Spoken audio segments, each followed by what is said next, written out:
সংসদ নির্বাচন আর গণভোটের ফলাফল নিয়ে দেশ জুড়ে এখন প্রবল কৌতূহল। তবে এবারের ভোটের পূর্ণাঙ্গ ফলাফল জানতে সাধারণত নির্বাচনের চেয়ে কিছু বেশি সময় হতে পারে, জানিয়েছে নির্বাচন কমিশন। সকাল 7:30 থেকে বিকেল 4:30 পর্যন্ত ভোট গ্রহণ শেষে গণনা শুরু হবে। সাধারণত জাতীয় নির্বাচনের ক্ষেত্রে ভোটারের দিন দিন মাধ্যমে থেকে বিভিন্ন আসনে বেসরকারি ফলাফল বা এগিয়ে থাকার খবর পাওয়া যায়, কিন্তু এবার সংসদ নির্বাচনের পাশাপাশি একই সাথে গণভোট ব্যালট গণনা করতে হবে।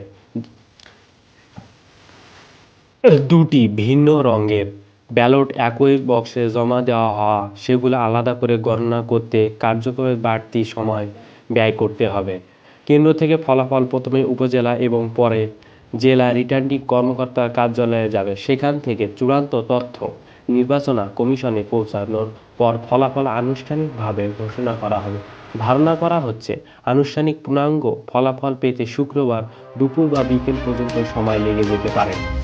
আর সব প্রক্রিয়া শেষ চূড়ান্ত গ্যাজেট বা সরকারি ফলাফল পেতে শনিবার রবিবার পর্যন্ত অপেক্ষা করতে হবে।